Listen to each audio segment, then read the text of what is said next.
My 8-year-old daughter needed life-saving surgery. I asked her rich father for money. Right in front of her, he said, "You should have aborted. You get nothing from me." I didn't cry. I did this. Now my daughter is happy and healthy, and my ex's life fell apart. I stood on the front steps of an expensive private club, holding Maddie's hand so tight it felt like tomorrow depended on the strength of my fingers. Inside, music played. Laughter. Clinking glasses. Someone's congratulations. Everything people use to celebrate other people's good fortune. That night, they were sending his father off into retirement. A big event. Big guests. Big money. And, as it turned out, a very small conscience. I shouldn't have been there. Normal people don't show up at someone else's party uninvited. Normal people don't drag a child up to the entrance of a closed event while holding a folder of medical records in the other hand. Normal people try not to end up in situations where the word life-saving is literal. But we hadn't had a normal life in a long time. The hostess looked me over like I'd brought a mess into their picture-perfect scene. "This is a private event," she said gently, with the kind of tone that means, "You don't belong here." "I know," I said. "I need Brandon Caldwell. 1 minute." She didn't move. "Without an invitation, we can't." I nodded. I understood. I had learned that language already, the language of doors closing in your face, the language of smiles that mean nothing, the language of people who have options and who love reminding you when you don't. Maddie stood beside me, quiet, an 8-year-old with big eyes and that too-adult habit of staying silent when the truth makes grown-ups uncomfortable. "Mom," she whispered. "It's okay," I said automatically. I hate that sentence. It means nothing. It's just noise parents make when they can't say the truth. The hostess disappeared, then came back a minute later, now visibly annoyed. "He's busy, and you don't have an invitation." I almost turned around. Almost. Then Maddie leaned into me, just a little, and I felt her fingers trembling. Not a tantrum, not tears, just a small shake, like a bird in your hands. Something inside me clicked, not loudly, not dramatically, just like a switch. "Tell him one thing," I said calmly. "There's a woman here, and she says the little girl next to her is his daughter." The hostess blinked, then blinked again. For a second, her face turned human. "Wait here." She vanished. We stayed on the steps. I watched the glass doors and tried not to think about how people behind them were eating steak and laughing while my mind kept looping one word: surgery. A couple minutes later, the doors opened, and he walked out. Brandon looked the same, handsome, confident, loosely relaxed, like a man who's spent his whole life watching problems get solved with money or someone else's phone call. He wore an expensive suit that fit like it had been born on his shoulders, a cigar in his hand. Yes, a cigar, because when you're rich, you can cosplay as a character from an old movie in the 21st century. He stopped when he saw us, and for a second he looked thrown. That second was enough for me to see it on his face. He understood. He didn't need a test. He didn't need my story. It felt like he needed one detail. Maddie's face, her brows, her chin, the exact expression she makes when she frowns, the one he makes too. He looked at her like someone had just handed him a bill for a dinner he didn't order. "You," he breathed, then flicked his eyes to me. "So you really had it." The words landed almost casually, like we weren't talking about a child but a package I'd picked up without a delivery slip.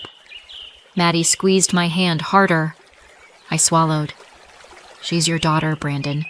She's 8. He gave a short, tight laugh. 8, he repeated, like he was tasting the number. "So what now? You need money?" Just like that. No how are you, no why, no what do you need. Straight to the point. Money. I nodded. Yes.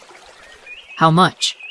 He asked, like we were negotiating over a used car. I opened the folder, not dramatically, not shaking, just opened it and showed him the first page. Black ink on white paper. Numbers. Deadlines. Diagnosis. His eyes slid over it, and the boredom arrived instantly. Listen, he said, exhaling smoke away from us. What are your claims here? You decided to keep it. I offered you another option, and by the way, I helped back then, so fair is fair. There's nothing you get from me. That's when I almost laughed. Not because it was funny, because the alternative was screaming. Fair is fair. He said it like fairness was a clause in a contract his father once signed on his behalf. I didn't come here to debate fairness, I said. I came for a chance for her. Maddie stood beside me, looking up at him. No excitement, no hope. Just watching. Like kids do when adults are doing something important and the kid doesn't know yet whether they'll ever be able to unsee it. She needs surgery, I went on. Urgently. Otherwise, I didn't say, otherwise she'll die. Not because I was scared of the truth, because you don't put that word next to a child when it's about the child. It's like striking glass. He tipped his head. Surgery. He drew it out. So she's sick too? He sounded almost relieved, as if the universe had handed him an excuse not to feel like a monster. And then, right there on the steps, 2 feet from my daughter, he said it. Calmly. Clearly. Without anger. Like a fact. You should have aborted. You get nothing from me. I felt Maddie flinch. The words were English, but the cruelty didn't need translating.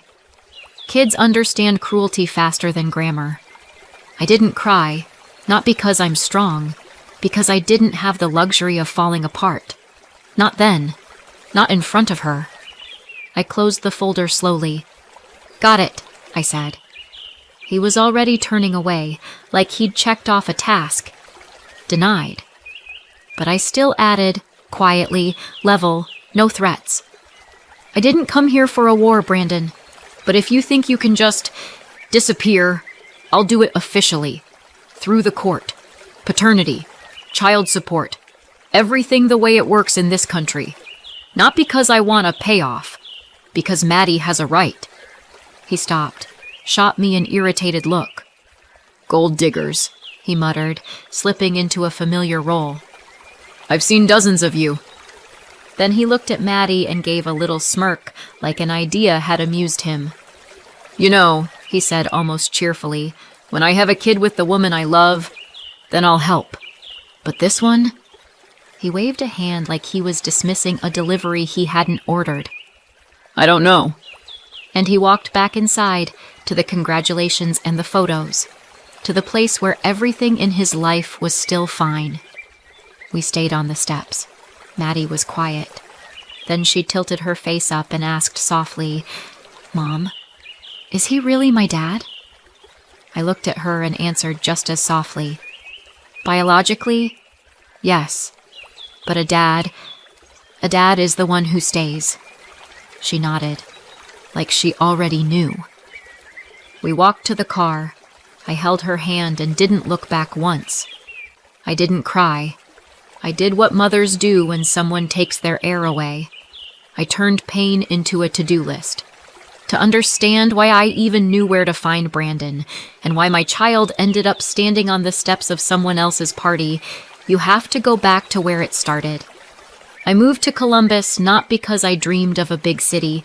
I moved because I had to go somewhere. My grandmother raised me, not helped, not watched me sometimes. Raised. Like you raise a tree in wind, propping it up, tying it off, sometimes cursing the weather. My parents weren't really in the picture. Grandma was everything. Home, discipline, first aid kit, and the one person who could say, "You'll make it," in a way that sounded like truth. I studied nursing and worked whatever I could. Night shifts, weekends, other people's demands, other people's blood, other people's pain. Strangely, all of that felt easier than dealing with my own life. I didn't like clubs, noise, crowds, strangers' bodies too close. I was the kind of girl friends dragged out saying, "You need to loosen up," and then acted surprised when you stood against the wall counting minutes to escape. That night, I was standing against the wall, and then he came over. Brandon was one of those men who looks like an advertisement: teeth, watch, confidence. He smiled like we already knew each other and were just deciding where to continue the evening. "You here alone?" he asked. I said yes and instantly felt stupid because every word near him sounded like I was taking a test I hadn't studied for. He suggested stepping outside for air, then a drive through the city at night. I agreed, not because I was easy, because he looked at me like no didn't exist in his world.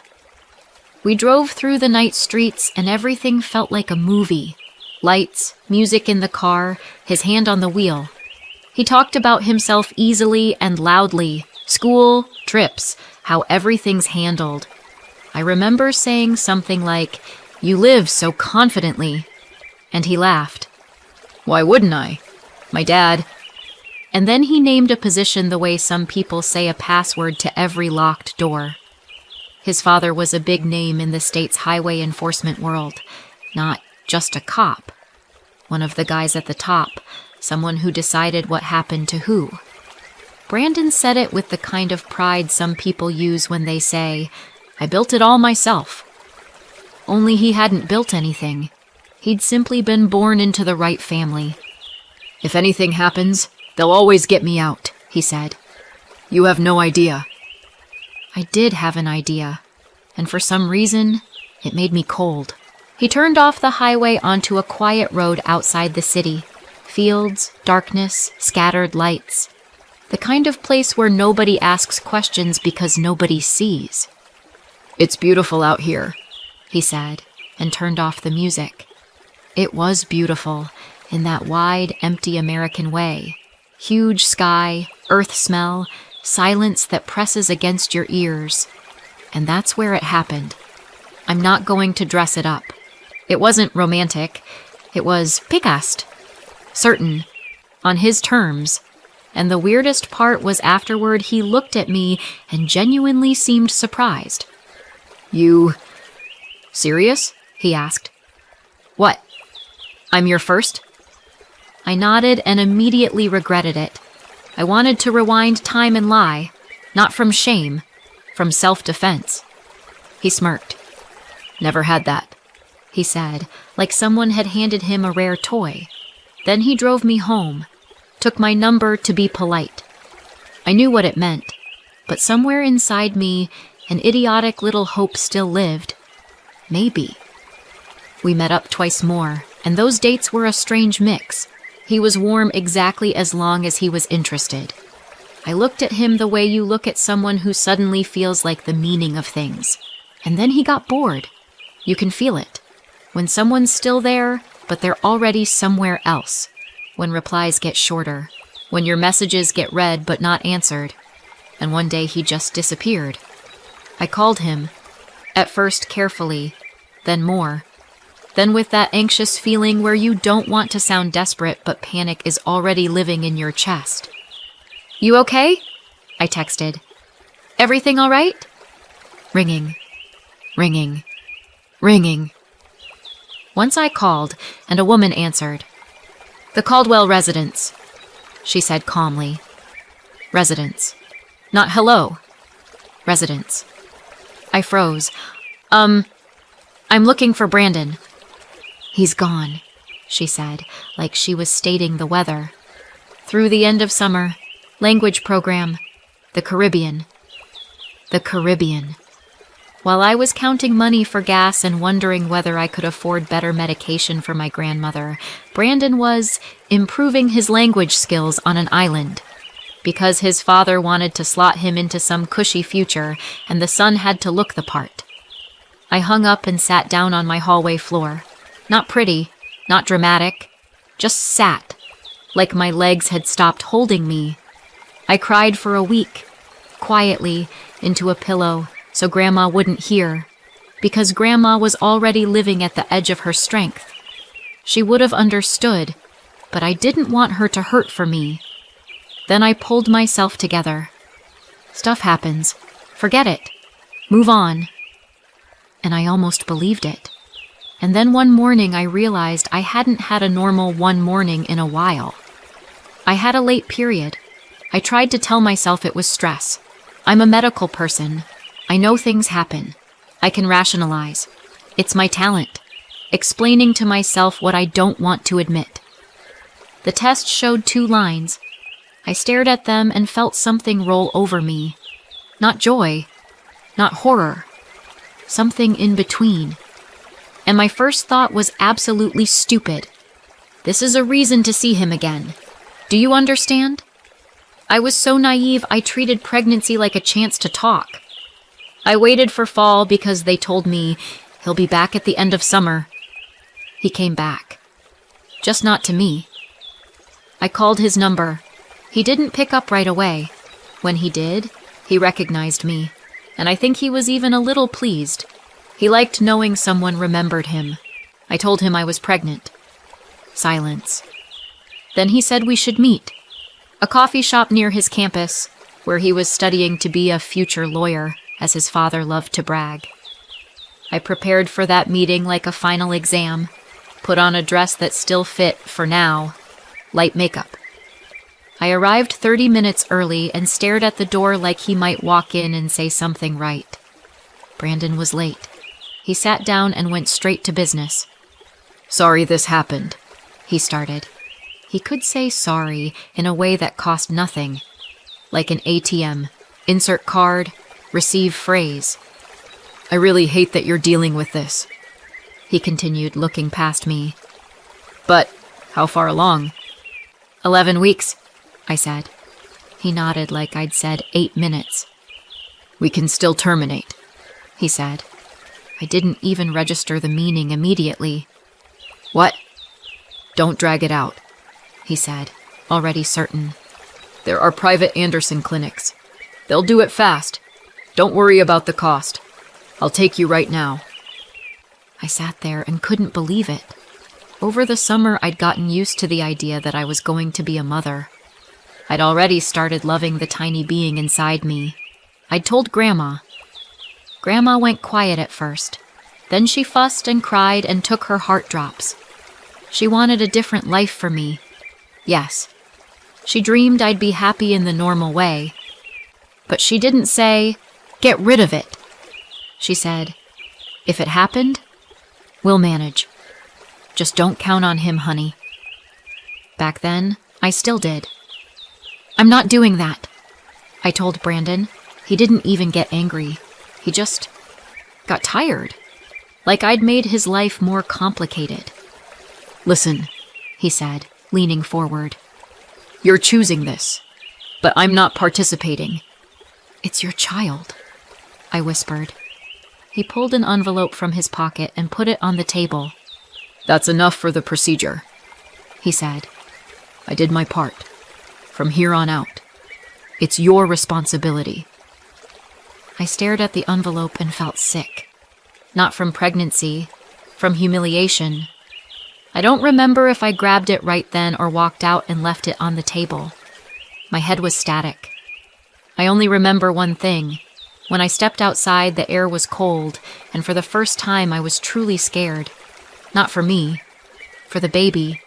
Maddie was born in a regular city hospital. No VIP suite, no photographer and balloons. Just me, my grandmother, and a very tired doctor who'd seen hundreds of women like me. She was beautiful, tiny.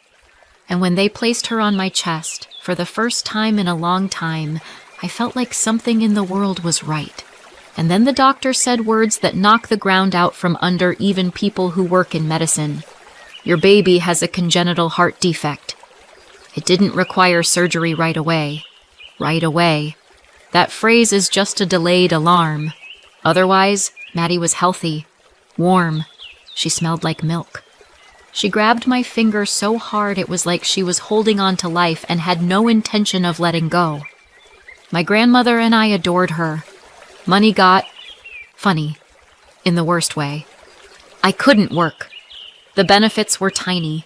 We counted everything, from diapers to gas. Grandma cut back on herself so much it made me angry. She could have bought decent groceries, but she bought Maddie a toy. And you know what's strange? Even in those months, I never seriously thought about going to Brandon. Not because I was proud, because I could hear his voice in my head. You chose this. It's your responsibility.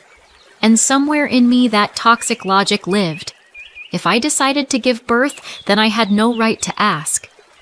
Now that I'm older, I want to go back and slap my younger self. Not out of anger, out of pity, because it wasn't pride. It was being cornered. Maddie grew up not like a typical kid. She grew up like a little question mark. By 4, she was reading.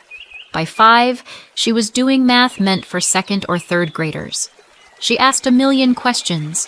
Why blood is red, why planes don't fall, why people have different voices, why the heart beats like that. Sometimes I looked at her and thought, God, please let you always stay this alive. And sometimes, at night, when Maddie slept, I sat at the kitchen table and Googled her diagnosis, and it felt like I'd stopped breathing too. When Maddie started daycare, I could go back to work. I took nursing shifts nobody wanted. Grandma picked Maddie up, fed her, read books to her, taught her chess. Yes, chess. Maddie liked thinking. Life slowly started to settle. We even allowed ourselves small joys. Pizza on Fridays, a trip to the park, ice cream just because. And we almost believed that right away would stretch into years. But right away ended when Maddie turned 8. First, she tired faster. Then she complained more often about chest pain. Then one day, she just sat down on the school hallway floor and told her teacher she couldn't breathe right. I picked her up and drove straight to the doctor. The doctor looked at the results, then at me and said, "She needs surgery, soon." He named the cost. Even with insurance, even with payment plans, even with us doing everything right, it was money I'd never had in my life, and never could. I went pale. Not metaphorically. Actually, because in moments like that, your brain does one thing. It starts calculating what you can sell. A house? We didn't have one. A car? A drop in the ocean? A loan? Nobody would give me that kind of loan, and there wasn't time anyway. The doctor saw my face and added, "The hospital has assistance programs, charity care, fund support, community fundraising. A social worker will talk with you. We help families in these situations." I nodded, holding back tears, on autopilot. Then he said, "But sometimes fundraising takes months. And in your case, the sooner, the better." When we walked out, Maddie stayed brave. She asked, "Mom, are they going to cut me?" "They're going to fix you," I said. "And you're going to run faster than anyone." She tried to smile. It came out crooked. At home, I sat at the kitchen table and understood one thing. I needed a huge amount of money. Now. And I knew exactly who had it. Brandon. I didn't stalk him. I truly tried to live like he didn't exist. But Brandon was the kind of person you couldn't fully avoid. He was a local mini-celebrity. Parties, expensive cars, projects, photos by pools with drinks and headphones. The life is great grin. Even in his 30s, he had that habit of looking like a 20-year-old who thinks rules are for other people. He had everything that was fantasy to me. Multiple properties, a parent's house with a pool, money spent because it felt like it. And I had a little girl who might not live to the next school year. I opened a local news site and saw a headline. His father was retiring. Big reception, closed event, elite place, a perfect chance to speak. I'm not proud of what I did next, but I'd do it again. That's how we ended up on those steps. I brought the diagnosis. I brought the numbers. I brought my child. I brought truth into a place that was built to live without it. And Brandon brought a cigar, confidence, and that abortion line. After his words, I wanted to curl up in the passenger seat and disappear. I wanted to cry until there was no air left. I wanted to... a lot of things. But Maddie was sitting right there, and I knew, if I fell apart, she wouldn't just remember the hospital and the surgery. She'd remember me, broken. So I did what I do best. I turned emotion into action. The next day, I met with the hospital social worker. We filled out the forms. We filed applications. We did what people do when they don't have rich parents, and they don't have a call from the top. At the same time, I launched a fundraiser. Yes, that one. On the platform everyone in America knows. I wrote our story the best I could. No hysteria, no theater, just facts. An 8-year-old girl, a heart, a surgery, a timeline. I didn't write Brandon's name. I didn't need to. People in our city knew who he was, and when someone recognizes themselves between the lines, it's usually louder than any direct accusation. Money started coming in slowly, then faster still. Sometimes strangers wrote, "We're not rich, but we're with you." Sometimes someone donated $5 and a heart emoji. Sometimes someone dropped 1,000 with no comment. Sometimes people brought food to my grandmother because you don't have time to think about groceries right now. Here's what's wild. Strangers were kinder than her own father. And a few days later, I finally went where I should have gone from the beginning, to legal aid. Not because I dreamed of court. I hate court. I hate paper wars. But I hate even more when someone thinks they can abandon a child and go right on living like nothing happened. The attorney looked at my documents and said what I already knew, but somehow hadn't let myself claim. In this country, a child has a right to support from both parents. Whether you want that or not, this isn't a favor. It's an obligation. I didn't feel triumphant. I felt tired. We filed for paternity. Officially. Through the court. Not by words. Not by fairness. By law. Brandon tried to do what he does best. Vanish and hope the problem goes away. It didn't. He got served. He got calls. He got found. Because no matter how fun the party life is, you still leave traces. Addresses, paperwork, bills. I didn't celebrate it. I just did it. Because his voice was still in my head. You get nothing from me. Fine. Then I won't take it from you. I'll take, for Maddie, what she's owed. Maddie's surgery happened in time. The money came together. Assistants came through. People came through. The hospital came through. Brandon didn't. But you know what? In that moment, I didn't care who exactly saved my daughter. I cared about one thing, her heart. After surgery, Maddie became a different kid. Not in personality, in oxygen. She started running, laughing louder, asking for one more lap on the carousel. One day she simply said, "Mom, I'm not scared to breathe anymore." I went into the bathroom, shut the door, and for the first time in a long time, I let myself cry. Quietly. Quickly. Then I washed my face because shift, school, life. We started living again. Maddie kept outpacing other kids. I was proud of her in a way that felt like pride had become an organ. She won competitions. Local, statewide, then bigger ones. School came easy. She absorbed information like a sponge, and then asked questions that sent me to Google because I couldn't always keep up with my own child. In 5th grade, she got into programming. Imagine it. A kid who just stopped being afraid to breathe sits down and starts writing code because she wants to know how things work. By the time she finished high school, she was earning more than I ever had as a nurse. Not because kids these days, because Maddie was obsessed with her work, in the good way. She'd stay up all night building something because she wanted it right. In college, she and 2 friends started a tiny tech company, small, scrappy, laptops on their knees, vending machine coffee, big ideas. Then it stopped being scrappy. Then investors showed up. Then articles. Then interviews. Then Maddie started getting recognized. Sometimes I'd turn on the TV and see my daughter in a segment about young entrepreneurs, and my brain couldn't process that this was the same girl who once whispered, "Are they going to cut me?" By 30, she was a millionaire. I couldn't keep up with how fast it happened. To me, she was still Maddie, the girl with a book and that stubborn habit of finishing what she started.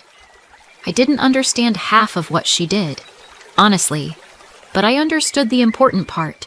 She did it with fire in her eyes, and it worked. Grandma. Grandma got to see it. She got very old, very small, but her mind stayed sharp. Sometimes she'd sit in her chair, watch Maddie on the news, and quietly say, "That's what I held on for." And every time my chest tightened, because Grandma, unlike Brandon, never acted like this isn't my responsibility. She just stayed. When Maddie was 10, I met David. At work. Of course, everything important in my life seemed to happen either in the hospital or around it. David tried to court me like a normal human being, but I didn't trust men back then. Brandon lived inside me like a vaccine. Charming smile, empty promises, then disappearance. It took David a long time to melt my ice. He didn't push. He didn't play games. He was just there. He did what adults do. He proved with actions that he could be trusted. We got married. We had Ava. And the most important thing, David never treated Ava and Maddie differently. He played chess with Maddie, talked to her, not like a kid, but like a person, backed her ideas, laughed at her jokes, listened when she explained how some new program worked, even though he, like me, didn't always understand. Sometimes I felt like I gave Maddie more attention, not because I loved Ava less, but because Maddie always carried that feeling in me. I owe her. I owed her for those steps, for that refusal, for that line about abortion. David said to me once, "You don't owe her anything. You've already done everything." And that might have been the strongest support I've ever heard. When Maddie grew up, she said more than once, "David taught me that normal men exist." And every time I thought, there, that's what family is. Not blood, not last names, not fairness. Choice. I tried not to think about Brandon. Most of what I learned about Brandon after that came in fragments, local news, public records, and years later, what the journalist told Maddie. I knew he was out there somewhere, living, partying, smiling for cameras. Sometimes his photos popped up because the internet loves handing you memories you never asked for, but time sorts things out. His father retired. The flow of help slowed. Brandon sulked. Not because he suddenly learned the value of work, no, because money stopped being as effortless. His father, now retired, tried his hand at business. For a while it seemed to work. Then, heart attack. And Brandon was left with a mother who'd never worked, who'd gotten used to a life where things just happen. From what I heard, when his father died, the department Brandon had been placed into didn't keep him long. They'd kept him out of respect for the old boss. When the respect left with the boss, Brandon left too. Slowly, he and his mother sold off property. There was a lot, enough to keep the pretty life going for years after that. Brandon even managed to get married and have a daughter in that time. His wife didn't stay long. No future. A marriage to a lazy, frivolous man who only knew how to take wasn't romance. It was quicksand. She left. Made him promise, at least that's how it was told to me, he'd never bother them again. And you know what's the most stunning part? And from what I could tell, Brandon was happy to keep that promise. Probably the only promise he ever kept. Then they had to sell the big house, move to an apartment, then a smaller, cheaper place. Then his mother died. And Brandon was alone, in a tiny one-bedroom, with disability checks, because one day he drove drunk and crashed. Serious injuries. According to the journalist, he later called it his lucky ticket. Otherwise, he'd have nothing to live on. According to the journalist, he had friends. Dozens. They were around as long as he had money for booze. Then they vanished. Then they came back when money showed up again. Brandon lived with a permanent grudge against the world. In his universe, everyone was at fault. Women who demand, parents who didn't give enough, kids who were turned against him, a world that didn't appreciate him. Just not him. His own daughter, the one from his marriage, wanted nothing to do with him. He said she'd been brainwashed. Of course, someone always brainwashes. It's never possible that a person simply remembers who you are. So there was one thing left: alcohol. I didn't find out a journalist had tracked Brandon down until Maddie told me. This is how Maddie told it to me, mostly through what the journalist told her. Once Maddie became known, people wrote about her constantly. Interviews, articles, podcasts. And one day, some journalist decided Maddie deserved a book. Inspirational. For teenagers. About starting from nothing and making it. He dug into family history. Realized David wasn't her biological father. And of course, he wanted to find the real one. He found Brandon. When he showed up, the journalist said Brandon was a sad picture. A man drinking himself into nothing, unemployed, surviving on small disability payments. The journalist started asking questions. Brandon tried to spin it. I have a daughter, but we don't talk. The journalist kept talking about a child, not saying the name. Brandon, of course, had heard about the young tech millionaire, even envied her. But he didn't connect it. And then it clicked. Maddie was that little girl, the one I'd begged money for, the one he'd told to abort. She survived. And she became a millionaire. Brandon grabbed his head. Even in his decline, he understood. After everything, Maddie wasn't exactly going to run into his arms. But in his mind, a different machine started up. Not regret, not guilt, profit. She could solve all my problems. It wouldn't cost her anything. He started talking about lawyers, about laws, about how adult kids have to support their parents. The fantasies of a man who'd spent his entire life thinking the world owed him. The journalist looked at him and said something close to what I told Maddie on the steps years ago, just with different words. If I were her, I wouldn't even want to know you exist. Brandon asked, tired. Then what do you want from me? The journalist answered honestly. I'm writing a book. I always try to understand the people in the story. Maybe your example will help someone make the right choice. And then he added, like the final nail, this story is a ready-made parable. The moral is simple. You don't abandon your children. The journalist left. According to the journalist, Brandon stayed at the table. It hurt him. And the funniest part, if anything in this is funny, wasn't because he suddenly understood how much pain he caused. It was because he realized how much money he'd lost. He pulled a half-finished bottle from the cabinet and drank straight from it. When Maddie told me, I stayed quiet for a long time. Not because I felt sorry for him, because I felt this strange calm. Life doesn't always punish in a neat cinematic way. Sometimes it punishes slowly, with empty rooms, with money bleeding out, with people leaving because you made leaving the only option. Maddie was right there, alive, healthy, strong. And I told her what I should have told her a long time ago, and myself too. You don't owe anyone anything, especially the person who chose nothing. She smiled. I know, Mom. And that, I think, is the best ending. Not his downfall, her life. Thank you for spending time with me today.